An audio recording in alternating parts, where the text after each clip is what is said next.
I aggressively renegotiated. It went from $26 per month per household to $16 per month, and that's a huge amount of money off your budget cut.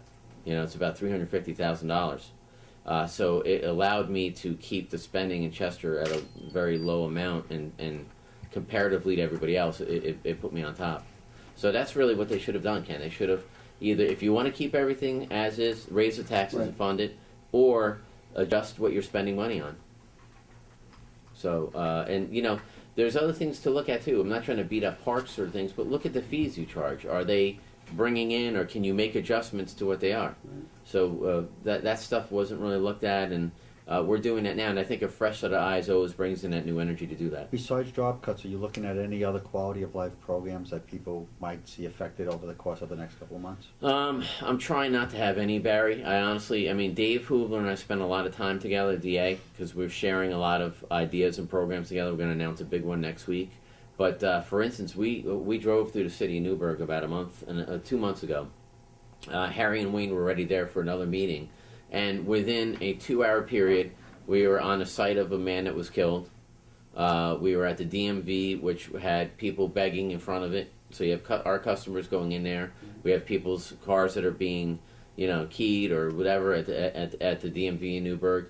We're at Parmetta Street, where there was a girl, 6-year-old girl, playing with a toy with one arm missing, and guys 10 feet away openly selling drugs. So when you look at it, instead of just kicking the doors down with the sheriff's department, special operations team, or the ADAs prosecuting these guys in front of the grand jury, which we started doing 2 weeks ago, and we brought the latest arrest, you have that social service aspect. And we do have contracts that are being renegotiated and looked at with a lot of non-for-profits, so that's one thing that we could look at. But we honestly believe, even though, I'm a Republican background, we're not known to be as compassionate as other people are.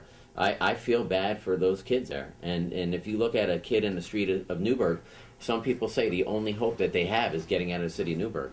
And we honestly want to try to reverse that trend. Well, back when I think one of the first big drug busts, one of the federal prosecutors had a great quote: "You can't arrest your way out of this problem." Exactly. Clearly, you need to keep doing that, but you need to bring something to Newburgh so people have something else to do. Absolutely. Other than any sense with all your economic development push, that Newburgh is going to get. Here's more. the problem, Ken.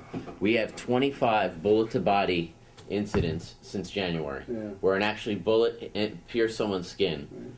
200 gun-related discharge of bullets since January. That's why when you compare the Sullivan-Ulster casino deal, you talk about people that need help. Newburgh outshines it. So go to last year, ranked 9th in most dangerous place by the FBI in America. This year, I believe, according to law enforcement and the stats, we're going to be in the top 5. Mm-hmm. So when I say Ken Hall Incorporated, I got a great place in Orange County, great portfolio. The first thing they look at is those statistics. And in addition, I say, Barry, your workforce is going to love Newburgh. So your moms and dads, I look there and say, school district, good. But neighborhood, oh my God, this many shootings and stabbings, things like that. That's the problem. So we are going to make a very heavy concerted effort to get crime under control in the city of Newburgh and anywhere else that we need to. Middletown, we're helping them with their narcotics unit. They're in the process of getting rid of their narcotics unit, so we're going to augment that on the county level. Port Jervis, I spent time with Kelly Decker a couple weeks ago. They have a huge heroin issue over there. So you're going to see a major presence of Orange County, the DA's office, social service, mental health, and the sheriff's office, of course, to help augment any help they need. But that's the problem, Ken. I can't spur economic development until I have the crime under control. And now, unfortunately, I believe this summer we get that new statistic and said, you're not going up, you're going down. That's a problem. We are putting, the Orange County Partnership has done a focus on promoting City of Newburgh, which is working out well, but again, you still have that issue that is it's a deal breaker on many occasions. So is anything in the 57 million projected for 15? Does that include 12 million to operate Valley View? Yes. Okay. Yeah. I campaigned on, and I believe that Valley View should be kept open, and the rush for the LDC was spurred by the economic crisis, but in addition, it was also I didn't want to spend a year going nowhere when I saw the one thing I have on my side is history. I saw Ed Diana get nowhere with the unions. He's a different guy than me, I get it, but he went nowhere with the unions for 3 years, and I knew the county couldn't afford to wait another 3 years to go with no contract settlement. So the LDC was a way to A, look at other options that were successful in the state, and B, maybe spur some type of settlement between the county and the labor force. Were you surprised at the decision by the judge? And if you were, what will be the basis of the appeal to flip it? I think that the judge was influenced by, I believe that the judge, I know the judge, she's a wonderful woman, I've known her for 20 years. I believe there's a lot of social pressure out there. It's a very sensitive issue. The judge lives in this county. She's got to go to ShopRite for her groceries like you and I do. And she goes out for lunch in Goshen. And it's hard to go anywhere without that issue coming up there. And if you don't really understand the nuts and bolts of the finances of it, people are like, oh my God, they're going to throw grandma on the street. So when you look at the argument that said, well, we should have done what Ulster County did, we copied Ulster County's lawsuit. We've done what they did. So, But no one fought it like Sussman did here. No, right? no one's. I mean, look. As a lawyer, I can only look at precedent and history. No. I mean, that's the difference between the Ulster and what happened here. Ulster did it. Rockland did it. To the north, to the south. Right. Both of them, simple majority. Saratoga too. I don't know if they had a simple majority, but to the north Yeah. and to the south, both had a simple majority. Right. And if you look at the three different ways under state law, you can sell real property, and this has never been litigated before. Ulster did it, hadn't been sued on. Their union either didn't challenge it, or they agreed with us that it was not challengeable. Right. Rockland didn't challenge on that ground, or they agreed with us. It was one or the other. So the fact that it's a case of first impression is just that. It's a case of first impression. There's trial level courts, and they go up and appeal. And I'm not here to be disrespectful of the judge's decision. I think she got a couple points factually wrong. She made the comment though that the county didn't give any proof of what happened in Ulster County. Well, Right. the legislative counsel for Orange County testified. That's evidence. She testified in affidavit form. I reviewed the Ulster County resolution. The Ulster County resolution sold by some majority. So to say there's no evidence of that, look, the case file is yay thick. Right. If you don't catch paragraph 11 of the legislative counsel's affidavit, maybe you missed that point. But so things like that, you can only rely on history and precedent. Cases of first impression always go up. We've had a statute in the New York State penal law called harassment for years, decades. People get prosecuted all the time for it. Unwanted touching, making somebody nervous. People plead guilty to it in courts across the state every day. It was overturned by the Court of Appeals after being on the books for decades a month ago. Mhm. Cases go up and see what happens. But we knew from day one that this was going to the appellate division. We knew Mr. Sussman would be appealing it. We knew that we would too. This is too big of an issue that it would just be lay on it and let it die. And the other thing is, like I said originally, is the immediate pressure on this, I believe, had a major influence on the judge. There's not one, the Strauss newspaper, the local newspaper, every edition for the front page for the last 6 months has been Valley View, every edition. And the editor her mother died there in February. It's a personal issue for them.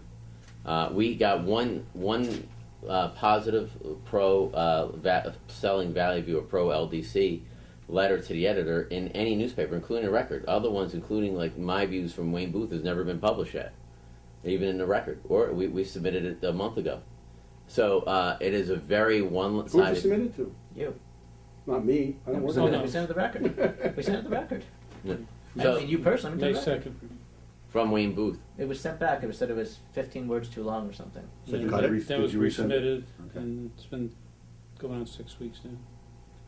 They said that this week they would publish it. But I mean, these people, this isn't a simple, it's a bad card we're being dealt. I mean, this is a very emotional issue. There's 400 plus people in Valley View that's jobs are on the line, and they're working hard for this. And Why do you think Ulster was able to do it without this kind of turmoil? it was turmoil. No, it was turmoil, but I met once with they Mike. voted to. It was too new. I think it was too new. I mean, at the time, Eddie and Hein tell me this. They argued at NISAC.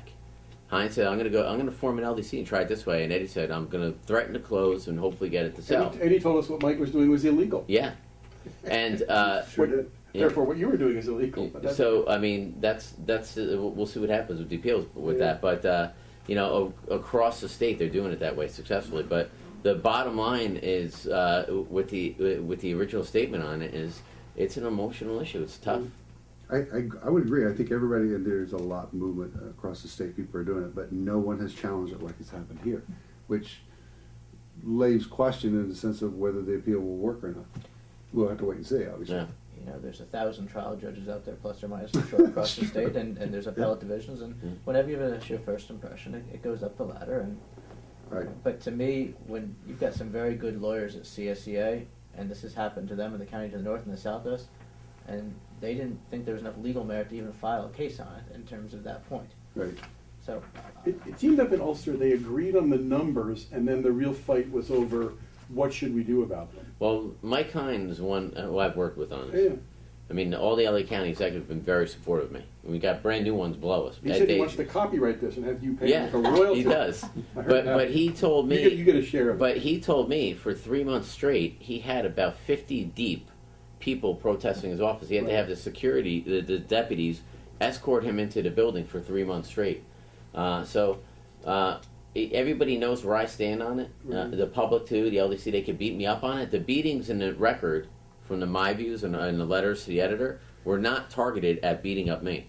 They were targeted from Mr. Sussman through the CSEA to influence, in my opinion, the judge and get her to. She reads it. She's in this community. Let me just get back to one thing. It seems like there are three issues. There's how much does it really cost the county? Yeah. Should you then keep it? Because you could choose to spend as much Yeah. as you want. Once you choose to spend to get rid of it, how do you do it? It seems up in Ulster, the how much kind of got answered pretty quickly. They all agreed on what Yeah. the cost was. Then it was the emotional issue of do you or do you not keep it. Then it was the emotional issue of how to do it. It seems like here you still have a big dispute as to how much. I'm not sure. I just come Oh, from, that's what I'm asking. from yeah. a historical perspective, Yeah. and I was not their counsel in 2011. I came in January of 2012 to Right. the Ulster County Legislature. But I don't think there was an agreement unilaterally of how much it cost. There was dispute on the floor of the legislature when they voted on December 5th, 2011, 17 to whatever it was out of 34. Right. There were amendments made to do this or that. Oh, let's try to keep it open. So I'm not sure I would agree with you with all due respect on the actual, that everybody agreed. No, on the numbers is what I'm saying. But let's forget. You mean the dollars? Yeah, but let's go back to the numbers. I'm not sure I I agree say with that. 12. I say I 12. went through the articles this morning, and there doesn't seem to be very much dispute on dollars, whereas here you can find 100 articles Yeah. just Yeah. on that I on agree. that issue alone. But let's just go to the numbers real quick. So I'm saying 12 million. The administration and majority of the legislature is even saying 12 million. Mike Sussman and the people that want to save Valley View are saying 5 million. So let's take his number and go back to what Barry said earlier. Who are you cutting? Who are you is cutting? his 5 the 12 minus the 7 you got to Well, spend? that's what he said today, but I don't know. You know. Okay. But let's just take That it would add because up. that's the other argument. Him and Mike and Agnestakis and the people want to save it say 5 million. So Barry asked an important question: who do you cut? Who are you targeting? So Valley View has an average of 650 patients a year that come in and out or stay. So if you look at over 370,000 people in Orange County, less than 1%, let's say 5%, will ever have the opportunity to ever go there, and we're only subsidizing one nursing home. We have 9 private ones. So if in this room here, we'll be lucky if one of us could ever go there, but the rest of us will have to go to another home that's not funded by the taxpayers. So then you go to the question of Barry said again. So who do you cut? So I talked to my legislators. One legislator says, screw it, close every park. Right. Is it fair to close every park that everybody in the county can enjoy? Is it fair to close another program? So this is the issue that needs to be weighed, Barry. So it's a great question. And can they? Is there another opportunity? The people at that home, can they go nowhere else? Are there veterans in the other 9 homes? You bet there are. More veterans in Valley View. What could Ed have done to make it so that you're not dealing with this? Eddie have? Yeah. You know, it was just a different tact. Again, it's history. Sometimes they work, sometimes they don't. I think you should have worked with the legislature more. One of the things we've done, again, I have history on my side, with the government center. We can transcend to that whenever you want to. But when the government center closed, right after the storm, a month later, about 3 months after that, Jimmy Smith, who I have a lot of respect for from advanced testing, was a former president of Chamber of Commerce, went to Eddie, Diana, and Mike Billmar and said, this thing's getting out of control. You wanted to build this big building. The thing's been shut down. Why don't you put me in charge of a group of 5 men or women we'll look at the facts and shepherd or shadow the legislature and the executive through this process. And they were like, we got it covered, no problem. I start seeing, now it's, I guess, like 3 weeks around now, Chris, when we had the thing with SHPO, and I said, and the legislature, Jeff Berkman and Brusha are not happy. Good, I'm friends with them. I've known them both 20 years. They're not happy that I appointed this committee. They wanted me to put some of their people on. I put that. The people I picked for this committee, that shadow committee, I think most of you guys know about, are probably the best in my opinion, and I think the public's opinion for that job. The mayor and supervisor of that community, the legislator is a Democrat for that community, the other legislator is the only PE in the legislature, professional engineer. Then I put the president of the Orange County Chamber of Commerce, president of the partnership on there, and the president of the building trades, who would be fixing that building. No matter what, it's going to be a PLA. And Jimmy Smith I asked to be on there because it was his original idea. So now, when we sat in closed doors the other day and talked about the 50 layoffs and stuff, and then we talked about the government center, why not have an independent group of community members look at this at the same time? What would you do? That's my question that I keep telling the public and this committee. If this was your home or your business, would you be fixing this thing? Would you be building new? Would you continue to lease, or would you sell? What would you do as an individual or a business owner, and make your decision there? So all of those options are now back on the table? Yes. That's Something I'm news. missing, I didn't. Yeah. I was going to give you a What did we pay an packet. architect firm to make the design for the new building? What did we pay them? Over $1 million. No one on that group saw what just came to light. I agree with you. I Yeah. would ask for some money back somewhere. Yeah. I mean, because now they're advising, well, no, it's Yeah. not that, it's that mold or liability. I mean, Huge. I mean, that's really. I agree. It's the calls I'm getting to say, well, who in the hell did this? Yeah.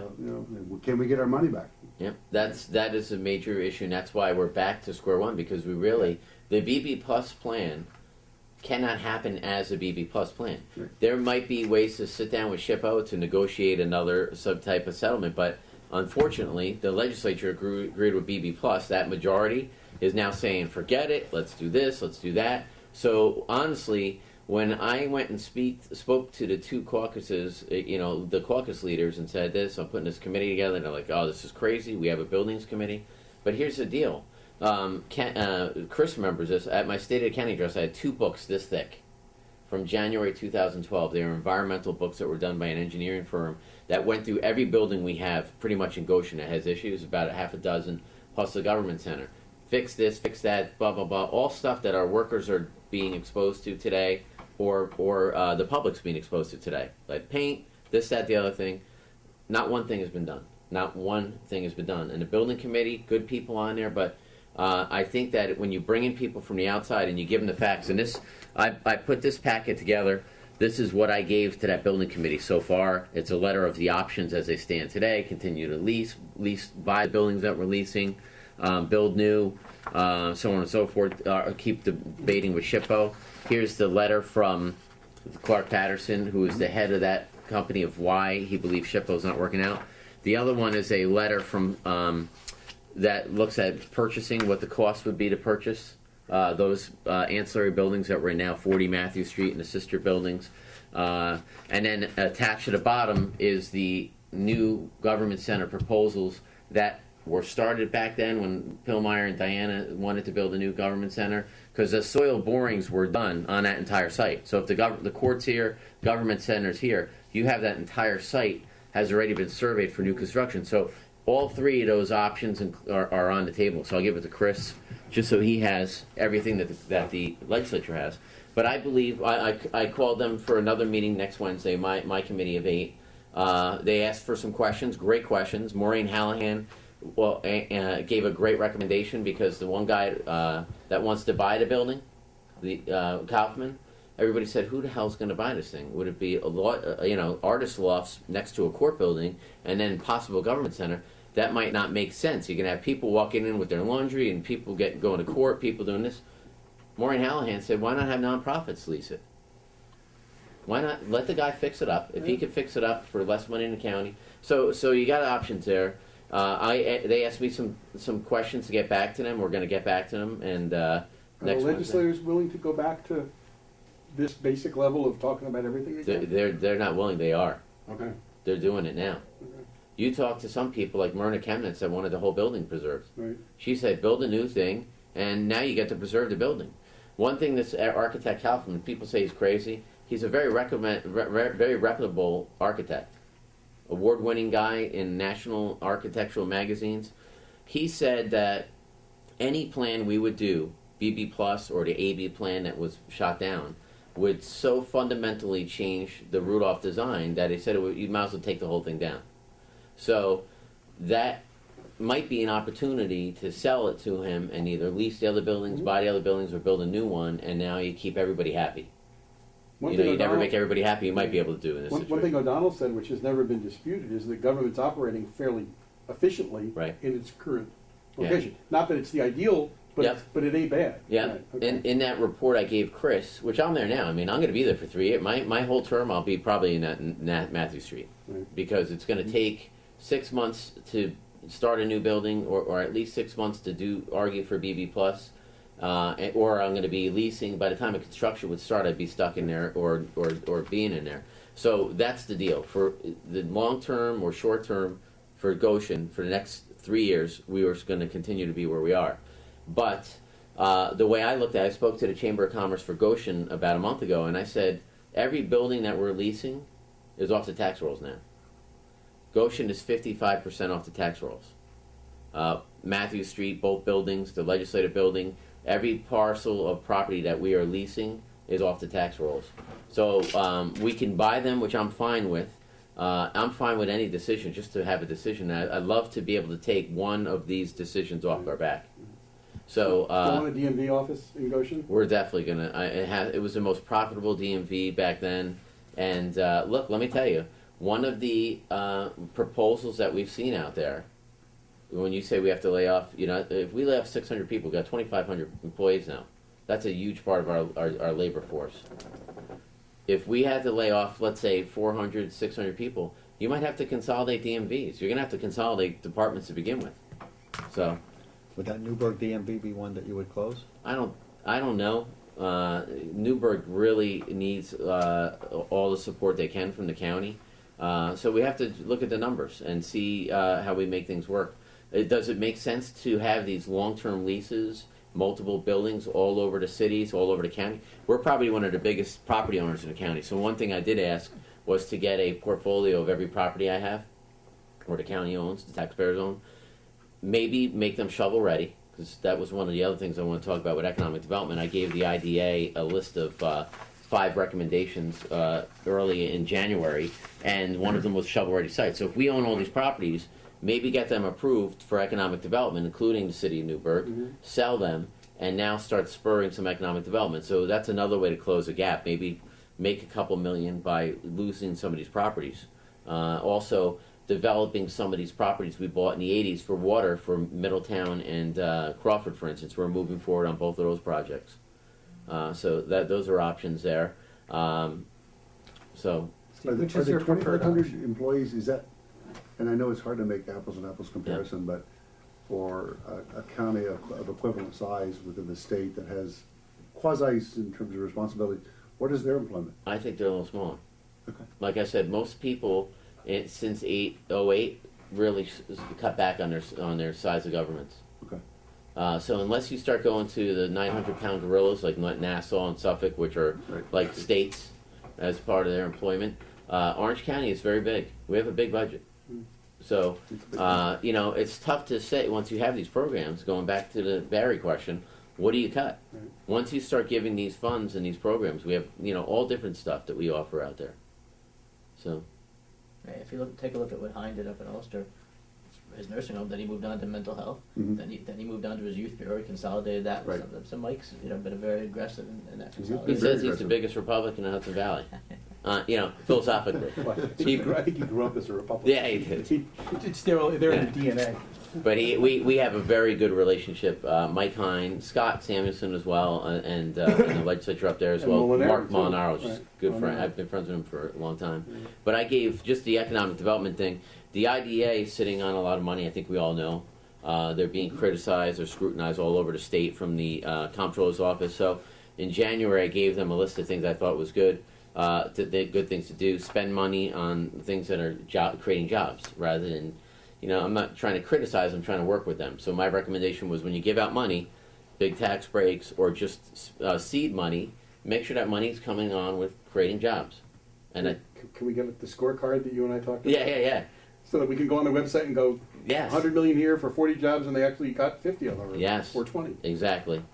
I'd like to see that. That's one of the counties upstate, I think near Erie County, pays $50,000 a year to an outside agency that gives them that report card every year and says McKenna Incorporated said they were going to hire 25 people, they're on 15. Right. So same thing. I was with MediaCom last week. They hired 25 more than they promised. So they were gloating about it, which is a good thing That's to hear. good. So spending money. The other thing was take a look at the Orange County Business Development Corporation. It's a corporation that was set up under the Orange County Chamber of Commerce to give loans to startup businesses, which may not qualify. It's very hard to get a loan right now. I know school teachers that have obviously a good income that can't get a home loan. Same thing's true for new startup business. It's very hard to get a loan in this industry. So we're not trying to do the job of the banks, but you might have a problem that they might not have the capital to do the 20% down as opposed to 10% down. This can start augment that, and I think it would spur something that the IDA hasn't done, which is touching on small business part of the community. The other thing was the capital improvements to companies that commit to being here. So the partnership is working with me on that as well. That was like Shovel Ready site is the fourth one. Two of the places we're looking at Shovel Ready, I think we'll have a program up in about 30 to 60 days, a countywide Shovel Ready program. So, for example, Camp LaGuardia, if we put another $500,000 towards engineering costs, they did the initial engineering cost to build a 700 unit subdivision there. If you put another $500,000 in engineering, you could make an 8-pad commercial site, commercial park. 250,000 square foot pre-approved pads on there, and as you sell those pads, that money goes back, and it's almost like the state revolving loan fund. This would be having gotten out of the current deal. If you did, I'm just giving an example. Yeah. Right, no, Yeah. because that was on my list, obviously. Yeah. If there's one guy who understands Camp LaGuardia It's in the me, county, definitely. it's you. So we are stuck in the contract with Camp LaGuardia. We can hit on that now. Yeah. The other site, by the way, would be the Warwick prison site. Right. Would be another shovel ready to give them incentives. So because that's our biggest problem here is having sites that. Right. That's what we're seeing with this casino madness. It's such a short amount of time. It came out of nowhere a year ago, not even last fall. So even shorter, we had letters from the Orange County Chamber of Commerce in partnership supporting the Neville and other projects. When did you know that, or realize that Orange County was in the zone? About 3 weeks into my term. Okay. We were getting calls anyway, and we said, these guys must be crazy. I got this Penn guy, then Cordish, then Right. Caesars. I knew Flom because he's a developer upstate. But all these people were calling, and then Maureen and I were meeting with them, the partnership, and Langdon thought I was crazy. Everybody thought I was crazy. And then they started showing all the stuff that I regurgitate, so to say, to the public, is what they give me. So when you look at the unemployment numbers, they don't lie. The unemployment numbers in Sullivan County are a lot higher than Orange County. Mm-hmm. But they have about, I think, 2,200 people unemployed today, according to their percentage. We have 8,900 people unemployed. So the number-wise, we still are up there. And again, with the Newburgh number. So the other thing, which I think is a big caveat, is New York City. That's what really plays into this casino madness. Two things: the New York City, the proximity to New York City. Right now, 80% of the people that they're trying to attract to Sullivan and Orange and Ulster are coming from the 5 boroughs. They're driving on Friday night now, going to 2 hours away to Atlantic City, and they have a choice of 10 different casinos. You put one in Sullivan County, they choose one. If you put 2 in Sullivan County, they have 2. Orange County is an hour away, arguably, depending where you put it. In addition to that, in 8 years, you'll have casinos in Manhattan or one of the 5 boroughs, or maybe multiple casinos. Right. Where will that siphon off all those potential things? So what's the long-term sustainability for Sullivan or Ulster? The reason why Orange is sexy on that is the Woodbury Commons, going back to that. Right. 13 million people there a year. It's one of the most popular destinations in the Northeast. It's not going anywhere. It's going to continue to attract people. The last thing is what I call the sneeze. and the inside casino, 6 applications in Orange County. How the hell did Orange County end up on and being part of this proposed zone? Bonasek put it in. It stopped at the Sullivan-Ulster border. It was put in by the governor's office. It was his input into this legislation. So we believe it was almost like a sneeze when they did the map, and they put it down to have Orange County in there. That's the inside joke of casinos. Do you believe that it was put in there because they needed the votes, which has been what has been? I don't know, because Curious Joel and all the